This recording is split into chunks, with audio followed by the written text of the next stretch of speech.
Russia launches massive airstrikes against targets in Syria as it steps up its campaign against what it calls terrorist targets. After a 4-week pause, attacks on the provinces of Idlib and Homs, and Syrian government strikes on rebel-held eastern Aleppo.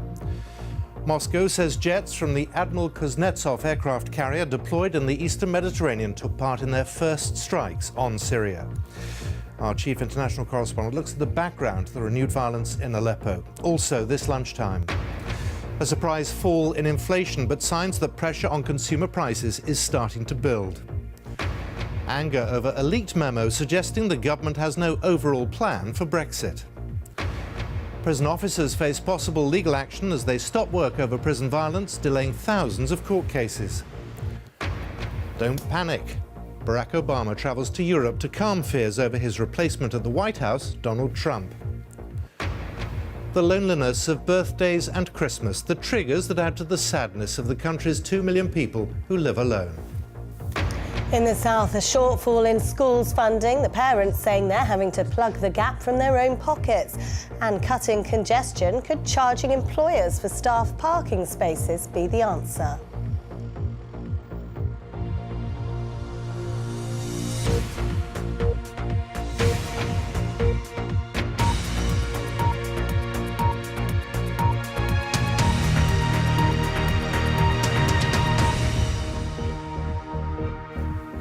Good afternoon and welcome to the BBC News at 1.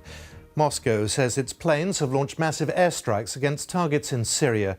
The action included planes from the aircraft carrier Admiral Kuznetsov, which arrived off Syria last month and were against what Moscow called jihadist groups in the provinces of Idlib and Homs. At the same time, the Syrian military has resumed airstrikes on the rebel-held eastern side of Aleppo after a 4-week pause.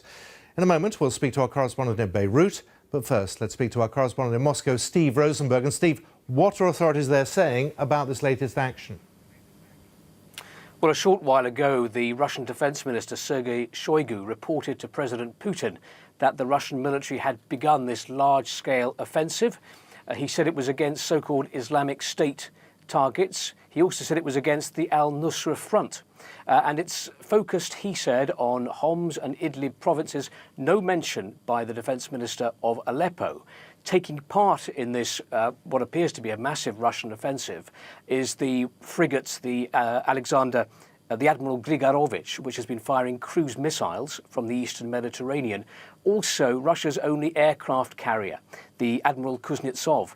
Sukhoi 33 jets have been taking off from there and taking part in this operation. But also Russian land-based missile systems have also been firing as well. So it's a huge operation that's going on right now. Let's turn to our correspondent Thomas Morgan, who's in Beirut, and the renewed attacks on Aleppo follow this month-long pause. That's right. The Syrian Civil Defence said this morning that the heaviest aerial bombardment in weeks had hit the city of Aleppo this morning. The Syrian government has said that they have carried out those airstrikes on the city, targeting who they call the terrorists, the rebels that besieged that eastern side of the city. Now, there are around 270,000 people in that region who haven't received food since July. Now, this news comes on the same day as a third hospital outside the city in the same region has been hit by airstrikes in the past 24 hours. It's been the heaviest bombardment, a violent bombardment, including parachute and barrel bombs. Now, because they haven't had food for such a long period, the UN have said they can't provide any more aid until there is a ceasefire of some kind. They need at least 48 hours to provide aid and provide medical evacuations. And news of this latest airstrike must mean, of course, that there is no chance of any aid reaching the eastern side at any time soon. Thomas Morgan in Beirut and Steve Rosenberg in Moscow. Thank you both very much. Well, as Thomas was saying, there are reports that Syria's armed forces have resumed attacks against the country's second city, Aleppo. It was once the home to much of the country's industry, but has been devastated by 4 years of fighting. Our chief international correspondent, Lise Doucette, explains why the city is so significant and how it's been changed forever by the country's civil war. Aleppo has become a symbol of Syria's suffering. Aleppo of old was a city full of life, steeped in history. For centuries, Muslims, Christians, and Jews shared these streets, the souks. But in nearly 5 years, it's been torn apart, divided, devastated. Tens of thousands killed, countless injured. This grand citadel was once the jewel of Aleppo, a tourist destination. Now the ancient fortress is again a military garrison on the front line in the historic heart of the city. See how the streets have changed week on week in this war. Even the city's great mosque wasn't sacred, its minaret brought down by shelling. And this was the Carlton, once a lovely luxury hotel. This was its fate. Rebels tunneled under it and blew it up, saying it was a military base. And this was once Syria's economic and industrial heartland too. The west of central Aleppo remains in government hands. More than 1 million Syrians still live there. This state tourism video shows a cityscape which still retains some of its grace and charm. But it also comes under rebel fire. In this war, no one escapes the suffering. They killed the children and the women. We don't know what happened to Syria. But the east lies largely in ruin, a rebel stronghold besieged by regime forces, bombarded almost daily by Syrian and Russian warplanes. This map shows how it's surrounded. Food and medicine are scarce. But 275,000 people remain. Among them, the UN says there's around 8,000 rebel forces. The regime forces say they're targeting fighters from a group formerly known as the Nusra Front, linked to Al-Qaeda. But it's civilians who are paying the heaviest price. And among the dead and injured are many children. Even schools and hospitals are attacked. So why do people stay? We will not leave our homes and our country even if the price is our lives. The safe corridors to leave are a lie told by the Russians and the regime to scare the people of Aleppo. A city once known as one of the world's most precious heritage sites is now the main prize in a punishing war, a living monument to a catastrophic conflict. Lise Doucette there on the effects of 4 years of civil war on the city of Aleppo. The latest official figures show no clear evidence of a Brexit effect on prices. Last month, against expectations, inflation fell back slightly from 1% to 0.9%. Despite higher costs for manufacturers, many retailers don't seem to be passing on the prices. But there are warnings that that could change, as our economics correspondent Andy Verity now tells us. If Brexit is about to cause an inflationary storm, retailers, so far at least, are keeping us dry. This laptop and mobile phone repairer in Eastbourne pays for some of its supplies in dollars. It costs more pounds to buy those dollars than it used to, and the national living wage has pushed up costs, but the company can't pass that on in higher prices. The biggest impact is on importing screens for phones. We've seen as much as £10 added to the cost of each part, and we've obviously not added that on at the moment. We're taking that hit ourselves. Companies making goods from phones to food had to pay 12.2% more for their raw materials. But at the factory gate, they only charged their customers 2.1% more. And on retailers' shelves, prices were up just 0.9%. Retailers have to think very carefully before passing on higher costs to their customers. If they're selling something like petrol, they can probably get away with raising them almost immediately. We need to buy the petrol anyway. But if they're selling goods we can take or leave, like these high street retailers, it's different. If they're the first to raise their prices, they could also be the first to lose customers. Many of them would rather take a hit to their profits. The Bank of England warned today that retailers may be absorbing the cost now, but it wouldn't last much longer. We met with all the major retailers in the UK yesterday. This is, in my view, one of the most competitive, if not the most competitive and innovative retail sectors in the world. And so what they're doing now is trying to figure out how to take out other costs and absorb as much as possible. But inevitably, some of this big move will be passed through, and that is reflected in our forecast. And it's not just retailers. To stop the weak pound putting customers off travel to Europe, EasyJet slashed prices, cutting profits by a quarter. But like other companies, it won't be able to keep prices down forever. The pound about a few months ago was a 150 against the dollar. Now it's around 125. That's a big decrease in the purchasing power of the pound for these producers. So with that big decrease, they're going to have to end up passing on some of those increased costs to the consumer some point down the line. Maybe it's not this month or next month, hopefully not before the holidays, but in terms of 2017, we should see a little bit of a movement upwards of consumer prices. All the components of a rise in inflation are in place, and the prediction is it will get above 2% by the middle of next year. A renewed squeeze on living standards has been postponed, but not cancelled. Andy Verity, BBC News. Downing Street has said a leaked memo suggesting there is no plan for Brexit had nothing to do with the government and wasn't commissioned by ministers. The memo, obtained by the Times newspaper, warns Whitehall is working on 500 Brexit-related projects and could need 30,000 extra staff. And it's also said to highlight divisions within the Cabinet over Brexit strategy. This report from our political correspondent Carol Walker contains some flash photography.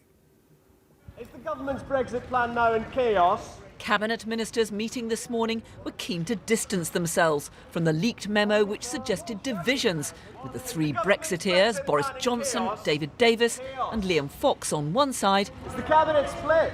and Greg Clark and the Chancellor Philip Hammond on the other. But the government is dismissing the significance of the document. Well, this is not a government-commissioned report. It's not a report that we recognise. It doesn't raise issues that we recognise.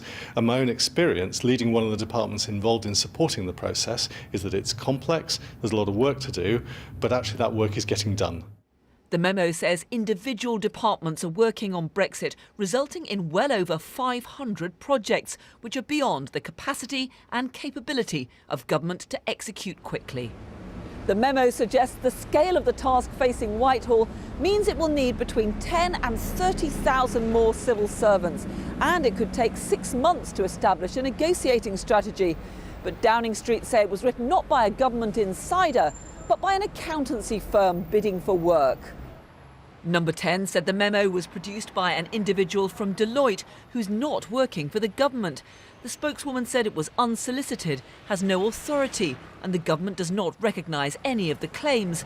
But opponents say it shows it's in disarray over Brexit. Ministers are falling apart, and it takes an objective assessment by a consultant to demonstrate that they're in chaos, they're in disarray. There are two ways you can look at it. You can say, gosh, look at all these things we've got to do, what a burden. Or you can say, we're about to take back control over every sector of our lives. What a fantastic opportunity to do things better. Last night, at a ceremonial dinner at the Guildhall, the Prime Minister set out a positive vision of the prospects for Britain as it leaves the EU. All of us here tonight know that there's not some choice between hard Brexit and soft Brexit. It's about how business and government works together to get the best deal, the right deal for Britain, and the right deal for businesses working across the continent. But her government is under pressure from business, politicians and the public to explain more about its plans and strategy for taking Britain out of the European Union. Carol Walker, BBC News, Westminster. Our assistant political editor Norman Smith is in Westminster. A leaked email, does it matter? Well, if you listen to the government, it doesn't matter. They say, what are you getting steamed up about? This was a memo written by a consultant working for the accountancy firm Deloitte. Perhaps they were pitching for government contracts related to Brexit. What's the fuss about? Critics say it's not the messenger that matters, it's the message. And the message cuts to the very heart of the Brexit debate. Namely, does the government have a plan? More than that, it will fuel the opposition's suspicion that when Mrs May says, I'm not going to give a running commentary, I'm not going to reveal my negotiating hand, Brexit means Brexit, she says that because she doesn't have a plan. And it matters because the clock is ticking. We know Theresa May wants to begin our withdrawal from the EU by the end of March. That only leaves about 4 months to get all this organised. And on that, we did learn something new today, namely that the government is drawing up a 3-line bill to push through Parliament if it loses the Supreme Court appeal, which it thinks will be just about impossible for MPs to amend and could be rushed through the Commons in a couple of weeks, and they don't think the House of Lords would dare vote it down. So we may not have the big plan for Brexit, but we are beginning to get the plan for the parliamentary process for beginning Brexit. Norman, thank you very much. Norman Smith in Westminster. Thousands of prison officers have stopped working over conditions in the UK's jails following claims that the system is in meltdown. The Prison Officers Association says recent incidents in some jails showed they were no longer safe. But the government says the action is unlawful because prison officers aren't allowed to go on strike. Let's speak to our Home Affairs correspondent June Kelly, who's outside Pentonville Prison in North London, and the threat of legal action. That's right, Simon. Government lawyers have been in court in the past half hour asking a judge to make this action illegal. We're told the court is now adjourned for a short time and the hearing will resume at 20 to 2. Now, lawyers for the prison officers said that their members were being forced to work in an unlawful situation because of the health and safety situation inside jails like here at Pentonville, where in the past few weeks we've had a prisoner murdered and 2 prisoners managed to escape. Now, at the heart of all this is staffing levels, and a couple of weeks ago, the Justice Secretary Liz Truss announced that there were to be 2,500 more officers recruited to jails, but those officers won't be in place until 2018. And the Prison Officers Association is saying that something has to be done now, and that you have to change the regime to reflect the fact that there is a shortage of prison officers. And for example, they're saying that at the moment, 2 officers are unlocking 100 prisoners, and they say that's simply not safe. So they want changes. This has meant disruption to the courts, this action, and we know that a number of trials have been disrupted today, including the trial of Thomas Mayer. He is the man on trial for the murder of the Labour MP Jo Cox. June Kelly, thank you. German police have carried out raids across the country on 200 apartments, offices and mosques linked to an Islamist group suspected of inciting hate. The organisation, True Religion, has been banned. Authorities said the group had radicalised around 140 young people who travelled to Iraq and Syria to join the so-called Islamic State. President Obama is in Athens today on the first leg of his last European tour as president.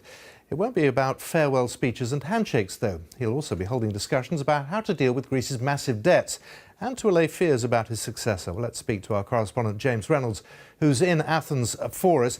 And James, less a cheery farewell. He's still a man on a mission, isn't he? He is. Bear in mind, he'd hoped that this would be his victory lap, a rather leisurely tour in which he could take in the Parthenon, the Acropolis behind me. Instead, the US election result has changed that. This trip is now much more sombre. Mr. Obama essentially finds himself a kind of accidental warm-up man for the man who will follow him into the Oval Office. And Mr. Obama is essentially now leading a how to deal with President Trump trip. He's writing the handbook himself, essentially page by page, making it up as he goes along. He will seek to reassure leaders here in Athens and then in Germany, where he travels, that they can do business with the man that he once said would be a disaster in the Oval Office. He will explain to them that America does go on. But I think Greece in particular is worried. President Obama himself had been campaigning for debt relief for this country following a number of rounds of austerity programs, and that was a powerful voice. That voice, of course, evaporates. It disappears on January the 20th when Mr. Trump takes office, and Mr. Trump in the campaign showed no interest in debt relief for Greece. James, thank you very much. It's come up to 1:20. Our top stories this lunchtime. Attacks resume against targets in Syria. For the first time, Russian aircraft carrier strikes with planes from on board, and they've taken part this morning. Still to come, why 1 in 4 black men will suffer from prostate cancer in their lives, twice the rate of white men. And in South today, a funding shortfall in schools. Now parents are claiming they're having to pay to plug the gaps. And Dippy the dinosaur goes on tour as the Natural History Museum's star exhibit makes tracks for the South.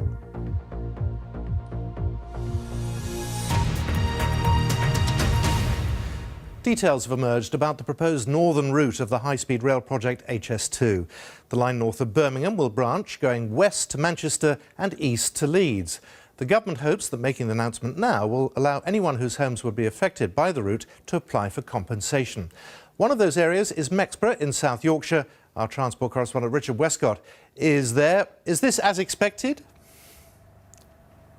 It is pretty much as expected. There is a bit missing though, and it's the bit I'm standing in now. They still don't know what's going to happen. So this is the Shimmer estate. Why is it significant? Well, last summer, out of the blue, everyone here got a letter saying HS2 was going to come right through the estate.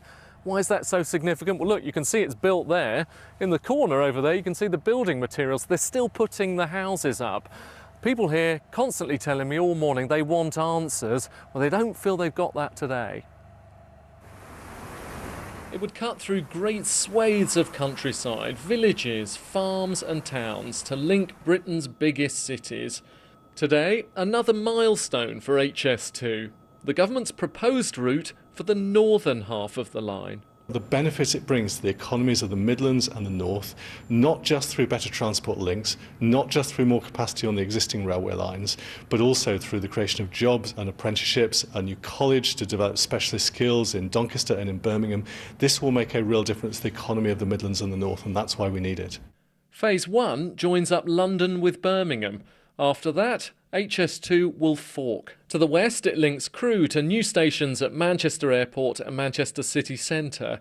To the east, a station between Derby and Nottingham, then on to Sheffield and Leeds.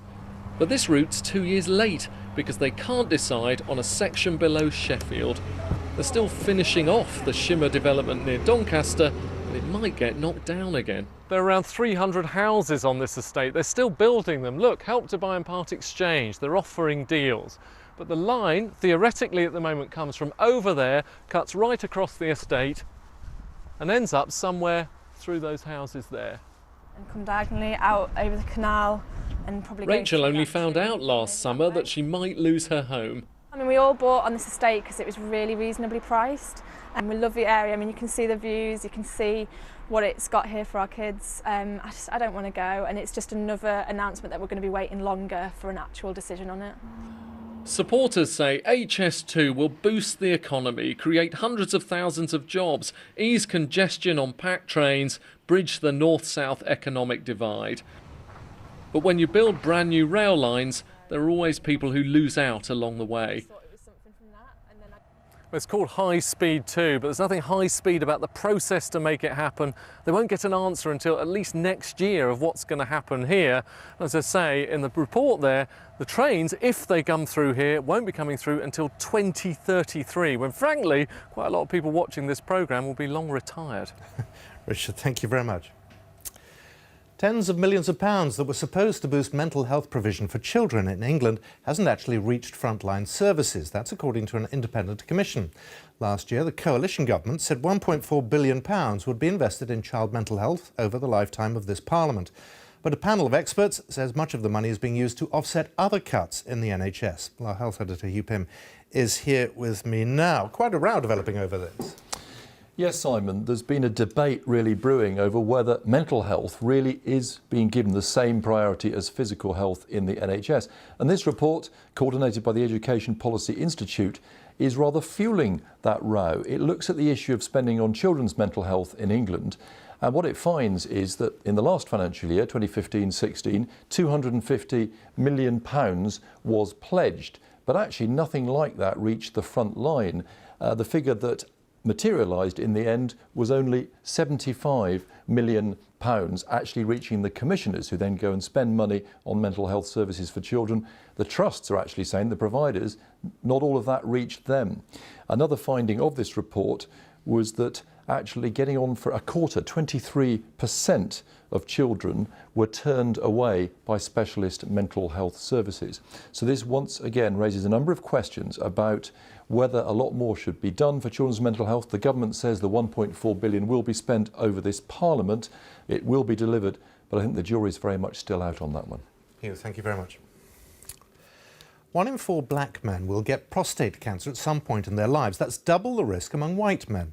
But doctors still don't understand why the risk is higher. In the latest of our series on cancer in the UK, our correspondent John Maguire has been investigating whether the answer is to be found among communities in West Africa. Errol McKellar can fix fan belts, change oil and check tyres. He can also save lives. Whilst undergoing treatment for prostate cancer himself, he made a spontaneous pledge to a customer. Get tested and I'll give you a discount. He had traces of cancer in his prostate. And he said to me, look, he said, I want you to donate this money to the charity, but more important, I need you to raise the awareness of this issue, because he said, I would never have gone and done this test had it not been for you, you know? And we both stood there in tears, because I just thought, well, how frightening is this? The PSA test isn't foolproof. It can indicate problems when there are none or failed to detect cancer. But Errol's determined to raise awareness, giving out 100 leaflets a day. Even passing celebrity Mark Wright gets collared, and women who persuade male friends and family to take the test also save on their garage bill. Black men are twice as likely to have prostate cancer than white men. At Professor Frank Chinegwendo's clinic in East London, we meet Nigel Ellis, who was diagnosed 16 years ago. He recognises for many this is a taboo subject. They seem to think it's something that, as we say, we don't know if it's lifestyle, but they're afraid to talk about it, especially in the presence of women, you know. Professor Chinegwendo's working to find out why black men are a higher risk. Could a solution be found in West Africa? Martin Patience, the BBC's Nigeria correspondent, takes up the story. Both his parents are from here, so Frank's trip is personal as well as professional. As the most populous nation in Africa, Nigeria is key to prostate cancer research. Robotic arms eliminate the surgical tremor. Frank's part of an international team of doctors and scientists researching the causes of the disease. I think if we're looking for answers, it's best to come to the source of black men. And the slave trade, for example, from the west coast of Africa, many of them were Nigerians.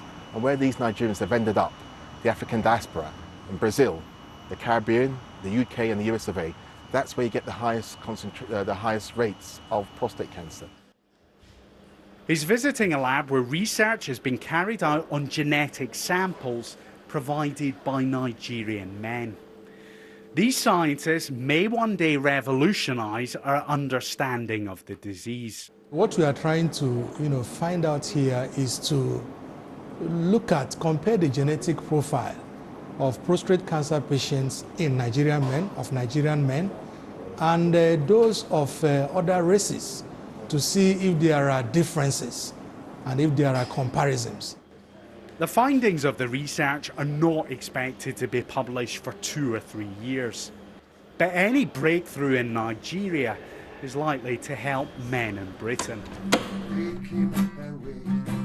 And in Nottingham, they're working hard to raise awareness. Community radio stations help to get the message across. And at this drop-in clinic, men come to be tested and share their experiences. While scientists around the globe search for a cure, others promote prevention, or at least early intervention. Another front line in the battle against cancer. John Maguire, BBC News. More than 2 million elderly people are now living alone, with almost 1 in 3 over 75s describing their sense of loneliness as being out of control. Alexandra Mackenzie has more. But that was me at the age of 18. Wow. Veronica Fenn has a zest for life. She was a model and brought up 2 children by herself. That's my 4 grandchildren. Now, aged 77, she has lived alone for 26 years. She admits life has slowed down. Many friends have died, and it can be very lonely. I think when you're younger and you've got other people, children or husbands or family, to think about and care about, and it takes up a lot of time, and then perhaps you work. And that all ends after the age of 65. You begin to slow down. Nobody needs you so much. Many can relate to Veronica's story. New figures suggest 35%, or 1.8 million people aged 75 and over in the UK feel stuck or not in control of their loneliness. 23% worry about how often they feel lonely, and 32% expect loneliness to last for a long time. The charity which published these new figures says people of all ages can feel lonely, but the elderly are likely to experience it more acutely. What we hear is people saying that they feel that they're disappearing, that they feel worthless and they're not valued, that if they had a bad day, there's no one who really cares. People who find weekends particularly hard, where they feel that everyone else has got a family to go to. Veronica is determined to remain positive, despite being affected by the challenges of living alone.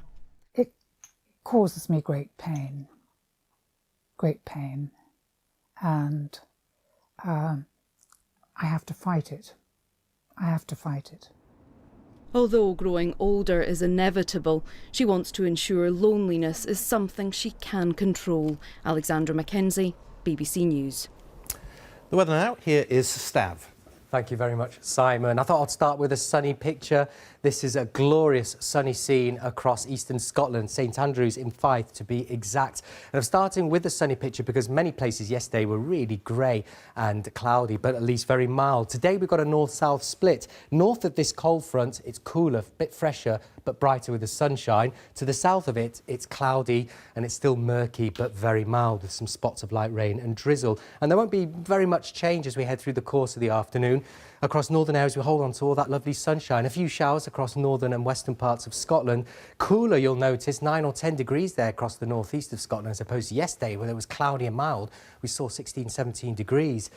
But head further south and we're back into that very mild air, so we're looking at values of 13 to 15, maybe 16 Celsius across central southern parts of England and Wales, and also outbreaks of rain, some low cloud, hill fog, mist and murk as well. Winds generally light. So we hold on to the mild theme across southern areas through the course of the overnight period. Further spots of rain because of that weather front. To the north, a change happening. We'll see this weather front moving in, a very active one across Scotland and Northern Ireland. Notice the squeeze in the isobars, so we're going to see the winds really picking up through the overnight period. Gale force winds for a time and a spell of really heavy, potentially thundery, squally rain moving into Scotland and Northern Ireland. Southern areas remain damp, cloudy and mild, and a central slice of the UK will actually be clearer and fairly fresh as well, but it will be cooler the further north that you are. So into Wednesday, we still hold on to the fairly mild air across the extreme south through the morning, the cloud and also the murk. That will clear away and it brightens up for most of us with some sunshine. Plenty of showers around, particularly across the north and the west of the UK. Here blowing in on quite a strong gusty westerly wind, and it'll be cold as well. Some of those showers will be heavy, hail, thunder, maybe some snow over the high ground. Double figure values again across the south and southeast, but that won't last. As we head on in towards Thursday and certainly Friday, that cold Arctic air will be right across the UK and you certainly will feel the difference. So for Thursday then, it's a mixture of sunshine and showers, frequent, heavy at times across northern and western areas, hail and thunder mixed in and some snow over the high ground, particularly of Scotland. That cold air also reaching the far south too. And it's going to be a cold night, Thursday night, widespread rural frost, central and northern areas, as you can see on the map behind me. So it's a cold start for Friday, but at least it'll be bright, some sunshine around. Out on that cold northwesterly wind, it's going to feel bitterly cold, and showers will continue across northern and western areas. Staff, thank you very much. A reminder of our main story this lunchtime.